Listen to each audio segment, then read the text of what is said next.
ដោយសារតែ app កម្មវិធី Gmoney Trend update ថ្មីឥឡូវនេះការបង្កើតកម្មវិធីកាន់តែងាយស្រួលជាងមុនណាចឹងខ្ញុំនឹងបង្ហាញពីរបៀបបង្កើតកម្មវិធី Gmoney Trend បានដោយខ្លួនឯងចឹងបងចុចលើពាក្យថាលុបចូលប្រើនិងបង្កើតគណនីនេះមកបន្ទាប់មកចុចយកពាក្យថាចុះឈ្មោះបង្កើតគណនីថ្មីហើយបងចុចយកពាក្យថាចាប់ផ្ដើមហើយជ្រើសរើសទាំងអស់ហើយយកពាក្យបន្ទាប់ចុចបន្ទាប់ហើយចុចបន្ទាប់ទៀតមកចឹងកន្លែងនេះចុចបើកមកបងយកខាងស្ដាំដៃនេះមកណាហើយយកទី2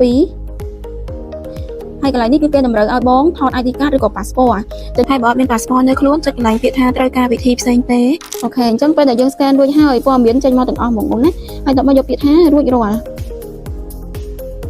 ហើយកន្លែងនេះគឺគេឲ្យយើងថត scan មុខបងចឹងបើបងពាក់វ៉ែនតាឬក៏មូអីសូមដងចេញសិនណាបងណាហើយបន្ទាប់មកចុចយកពាក្យថាចាប់ផ្ដើមហើយចុចយល់ព្រមកន្លែងនេះគឺយើង scan មុខយើងនៅក្នុងវងហ្នឹងណាបងណាអូខេចាំដល់គ្រីសចឹងមកបងពេលដែលយើង scan មុខរួចរាល់ម៉ាស៊ីនចាប់បានហើយបងចុចពាក្យថាការផ្ទៀងផ្ទាត់តាមលេខទូរស័ព្ទបងហើយមួយទៀតបើសិនជាបង scan អត់បានជោគជ័យទេជួយឆាតចូល page មកណាបងហើយចុចយកពាក្យយល់ព្រមទាំងអស់ចឹងកន្លែងនេះបញ្ចូលលេខទូរស័ព្ទដៃនៅការ៉េរបស់យើងមកណាបងបញ្ចូលរួចរាល់ហើយយកពាក្យស្នើសុំលេខកូដផ្ទៀងផ្ទាត់ចឹងកន្លែងនេះគឺគេឲ្យយើងបញ្ចូលលេខកូដ6ខ្ទង់ដូចខ្ញុំទទួលបានហើយអញ្ចឹងចុចបញ្ចូលមកហើយយកពាក្យបញ្ជាក់ចឹងកន្លែងនេះចេញអញ្ចឹងបងមិនរើសអីតទៀតទេគ្រាន់តែមើលកន្លែងគេដាក់ថាលេខកូដណែនាំលេខកូដណែនាំហ្នឹងបើសិនជាបងមានមិត្តភ័ក្តិណែនាំបងចាប់កម្មវិធីអញ្ចឹងបងសុំលេខកូដណែនាំពីគាត់មានអក្សរយូរលេខបងហើយ email នេះបើបងមានក៏រើសមកតែបើអត់មានម្លងចោលបានចុចបន្ទាប់មកបងណាហើយកន្លែងនេះអាស័យដ្ឋានកម្មវិធីទាញយកបានបងយកកន្លែងពាក្យទាញយកអាស័យដ្ឋាននោះណាបងអញ្ចឹងអាស័យដ្ឋានលំអិតនេះបើសិនជាបងស្នាក់នៅបន្ទប់លេខមែនឬក៏រោងចក្រមកបងឈ្មោះអីបងសរសេរកន្លែងក្នុងនឹងចោលណាបងឬក៏អត់មានអីហ្មងបងសរសេរតែលេខ1មកក៏បានដែរអញ្ចឹងខ្ញុំសរសេរលេខ1ចោលហើយបន្ទាប់មកយកពាក្យបន្ទាប់អូខេអញ្ចឹងកន្លែងនេះយើងត្រូវបង្កើត ID លុកចូលកម្មវិធីអញ្ចឹងឥឡូវយើងបង្កើតមកមានអក្សរអង់គ្លេសលាយលេខបងដាក់អក្សរអង់គ្លេសសុទ្ធក៏បានដែរតែកុំឲ្យពិបាកសរសេរអង់គ្លេសលាយលេខបងកុំឲ្យស្ទួនជាមួយនឹងខាង ID គេផ្សេងអញ្ចឹងណាខ្ញុំនេះឧទាហរណ៍ណាបងខ្ញុំឧទាហរណ៍ឲ្យមើលទេអញ្ចឹង ID នេះថតទុកមួយផងបងណាទុកប្រើប្រាស់លើក្រោយទៀតពេលលុកចូលឬក៏បដូរទូរស័ព្ទថ្មីអីចឹងណាចុចបន្ទាប់ហើយនេះបងអញ្ចឹងយកពាក្យបញ្ជាក់មកអញ្ចឹងកន្លែងនេះគឺគេឲ្យយើងបង្កើតលេខកូដប្រតិបត្តិការបង្កើតលេខកូដប្រតិបត្តិការហ្នឹងលេខកូដវេលុយបងណាមានលេខកូដហ្នឹងបានវេលុយបានហើយលេខកូដហ្នឹងមានលេខកូដហ្នឹងបានចូលប្រើកម្មវិធីបានពេលបងបដូរទូរស័ព្ទថ្មីដែរចុចបន្ទាប់មកបងហើយលេខកូដប្រតិបត្តិការហ្នឹងមាន6ខ្ទង់បងណា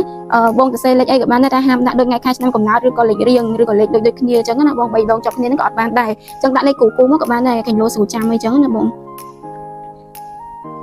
ចឹងកន្លែងនេះយើងបញ្ចូលម្ដងទៀតបញ្ចូលលេខឲ្យដូចមិញហ្នឹងណាបងលេខដែលយើងបង្កើតមុននឹងដំបូងណាចឹងចេញមានន័យថាចិត្តរួចរាល់ហើយណាបងអូខេអញ្ចឹងមានន័យថាការបង្កើតកម្មវិធីយើងបានជោគជ័យហើយបងយកពាក្យបញ្ចប់មកណាបងណាបងចុចបញ្ជាក់មកណាចឹង ID នេះទុកប្រើពេលបដូរទូរស័ព្ទថ្មីហើយចុចពាក្យប្រើមកហើយយកឡូមកចឹងលើក្រោយពេលយើងចូលកម្មវិធីគឺនឹង scan មុខអីចឹងបងយកពាក្យថាខ្ញុំមិនមានកងធនាគារទេសិនក៏បានដែរតែបើបងមានកងបងធ្វើការភ្ជាប់ឲ្យហើយមកចុចកន្លែងទទួលបាន1000ពិន្ទុហ្នឹងណាបងចឹងកន្លែងនេះគឺគេឲ្យយើងភ្ជាប់កងធនាគារដែលយើងកំពុងប្រើនឹងចូលចឹងបើសិនជាអត់ទាន់ចង់ភ្ជាប់កងទេបងចុចត្រឡប់ក្រោយកន្លែងនេះមកតែប៉ុណ្្នឹងទៅគឺបងប្រើប្រាស់បានដែរតែភ្ជាប់កងធនាគារចូលណាបងដើម្បីងាយស្រួលធ្វើការវេប្រាក់ចឹងបើសិនជាបងភ្ជាប់ហើយអត់យល់ផងណាអីបងឆាតមកក្នុង page បានឬក៏ call មកតាមលេខទូរស័ព្ទដែលខ្ញុំដាក់នៅខាងមុខនឹងបានណាបងហើយបើបងអត់ស្គាល់លេខអត់ស្គាល់ page នេះបងចុចកន្លែងរូបកាសនេះមកចុចកន្លែងរូបកាសហ្នឹងហើយចុចយកពី start ឲ្យឆាតហ្នឹងមកណាបងណាហើយដល់មករើសយកទង់ជាតិខ្មែរទៀតមកចឹងបងមានសំណួរចម្ងល់អីក៏ដោយបងចុចយកពាក្យថាបញ្ហាប្រតិបត្តិការបងចឹងកន្លែងនេះគឺកន្លែងដែលយើងអាចទំនាក់ទំនងទៅខាងក្រុមហ៊ុនបានហើយសរសេរចម្ងល់ដែលបងចង់សរសេរអីចង់សួរអីគេបងសរសេរកន្លែងហ្នឹងណាបងចឹងរួចរាល់អស់ហើយបងណាអរគុណច្រើនបងជំរាបលាបង